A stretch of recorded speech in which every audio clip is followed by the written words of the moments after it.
If you really think that the environment is less important than the economy, then try holding your breath while counting your money. That quote right there sets the pace for our conversation today here on the Groundbreaker Podcast Series powered by TXX Africa. I am Nancy Lima, and today on the conversation, I will be speaking to Audrine Faith, who is the founder of Nyaim for Nature. We'll be talking about climate change. Welcome. Thank you. Nyaim for Nature. Yes. Nyaim, what does that mean? What language is that? Nyaim stands for National Youth Aim for Nature. Oh, National Youth Aim for Nature. Okay. Yes. And behind it all, Nyaim also means a lamb in Luo without blemish. A lamb without blemish. What exactly do you handle? We're talking about climate change, as our background suggests. Nature is important, and climate change is a serious threat. So where did it all begin for you? I've always had a passion for conservation. And seeing firsthand the effects of deforestation and climate change on communities, it really fueled my desire to found this organization. And so my dad sparked it while we were at home just after COVID. Right. Yeah. That was the time. Yeah. So I went and founded the organization, registered it at the county office, and that's how I started. So Nyaim for Nature, what exactly does it deal with? When I look it up, what is it that I'm going to find? We do landscaping as a side piece. Right. Our main work is tree planting. We plant trees, we advocate for afforestation and agroforestry and the protection of indigenous trees. Back in your background, just looking at, has nature always been important to you? When did you discover that I really want to do something that relates to nature, conservation, and put an end to this adverse climate change? As I've mentioned, while I was at home in 2021, I wasn't doing anything. I had just cleared and graduated from campus in 2020. And so I was at home and at my parents' house. So my dad was speaking and he was like, climate change really is something. And I really took it up because I've always had that desire within me to plant trees, to protect Mother Nature, in the sense that even if you look into my family and the way I've always pushed for the protection of nature, it's something that has record. So even if I'm with you right now and you take a yogurt and you want to throw it out, I'd be like, do that. It's something that's inbuilt. Right. Yeah. Okay, and now talk about how just getting it from the ground up. The steps that you took, and now up to where you are. Do you have an office? How do you operate? We do have an office at Acacia. Most of the time our operations are online, and as planned, as our yearly calendar suggests, we follow through. We go to institutions, we go to homes. Right. Yeah, on call and on as planned on our yearly calendar. So Nyaim for Nature, would we say it's a non-governmental organization? Is it a private-owned company? It's a community-based organization. Right. It's a no-profit organization. Let's talk about the journey, the challenges that you have encountered from the time you started back in 2021. Been a couple of years now. It hasn't been easy. I can still call us an environmental startup. We're still a baby in the environmental ecosystem. We've been planting trees and working with schools and institutions. We've been working with partners to just scale up and ensure sustainability. We are looking into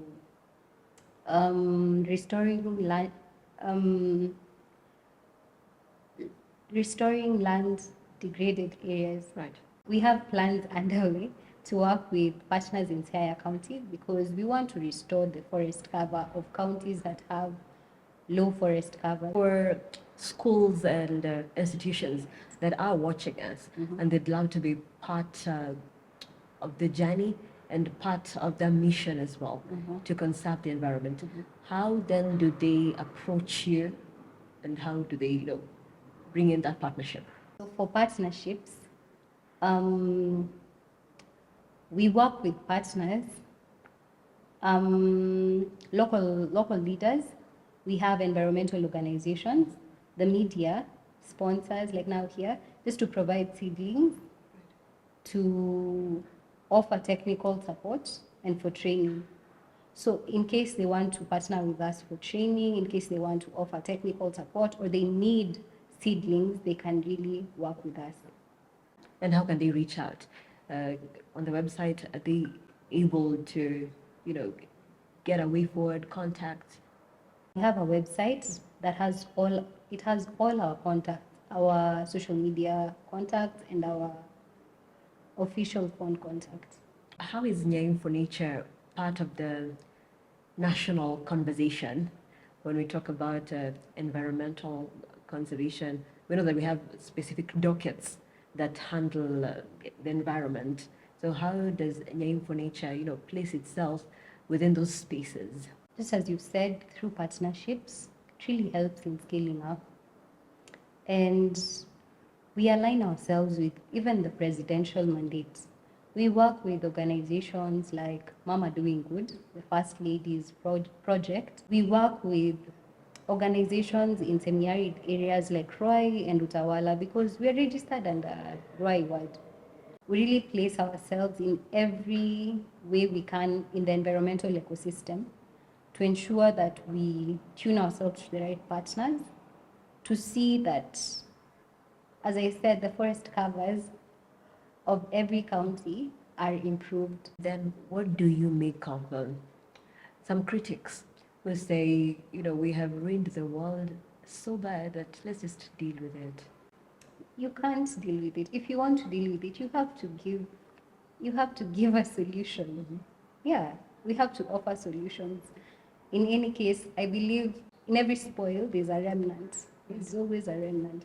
So I am proudly sitting here as part of that remnant that will hold the spear to fight for conservation. Do you think the president's mission is too ambitious?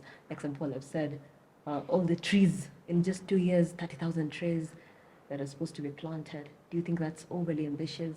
Is it achievable? It is very much achievable. All it takes is one Greta Thunberg to make Sweden and the world listen. So for anyone out there who's looking to get into this space, they want to conserve the environment, how would you advise them the steps to take? Say if they wanted to start an initiative, a project. Okay, what I'd advise anyone who's looking into joining this space is start where you are. There's so many organizations that are tackling climate action, and you can start with where you are. Educate the people around you. Right. There's so much we can do to just fight against the greenhouse gas emissions because the world needs it. We all need it. I need it. You need it. It seems like a big deal, but it's so simple when you start where you are. When you look at it as a me problem, yeah, you will realize that you just have to plant one tree, take care of it, manage it, educate the next person, influence it. In terms of policies, are there policies that you think should be more enforced? Are there new ones perhaps that you think should be put in place just to help with the environmental conservation? We advocate for policies that promote afforestation, Right. agroforestry, and the protection of indigenous trees. And we also require of the government to support conservation. We really hope for the government to even hold stricter regulations against people that cause deforestation. Right. Yeah. I know for non-profit making organizations, then many people will ask if I choose to go in that route, profitability, for the time that you put in, then many people think about profitability. So for you, I know most nonprofits say it's not about the money, it's the cause, but then now the sustainability bit, that's what we are interested in. Any successful person will tell you can never go into anything focusing completely on money. You have to have a passion for it to thrive. How can anyone watching us, sometimes the conversation about environmental conservation, it looks like, that's presidential level, that's the county level to do it. But in our own small capacity, at home, in our communities, in our villages, what are some of the small forms of action that we can take? It starts with you. You have to take up your own action. If you see there's a need somewhere, you have to be the one to do it. Because if you start saying Audrine is the one who's the county level, the president is the one who's supposed to take that up, do your part. Plant a tree, Right. nurture it, educate someone on it, educate someone on something you've learned, realize the threat of climate change, because it threatens food security, it threatens water availability, it threatens biodiversity. So realize, be informed on the ongoing crisis. That is the word. How involved is a Nyaim for Nature, even with, say, partners beyond the country? Our work aligns with the global climate goal. We engage young people, and we really, really push for afforestation. So we're looking into a greener future and just to ensure sustainability. So why is it important for you to bring in young people into this conversation? Young people are the future of everything. They bring in fresh ideas ever. As a young person, we bring in fresh ideas in every room we enter. You can't overlook young people. And considering them guarantees awareness, Right. responsibility, and even leadership. Because if I educate a young person who's in school, that's a seed I've planted, and it will grow to the people around them. It's a ripple effect that I've created. What is that picture that you have in your mind about a world that, we're conserving the environment, and we are not littering, we don't have blocked sewages, and do you think that's achievable? It is very much achievable. We can take that up from first world countries. Why is it that we have to be a third world country? Why? It's something that's very much possible if we have the right mindset, and we can do it like Korea did.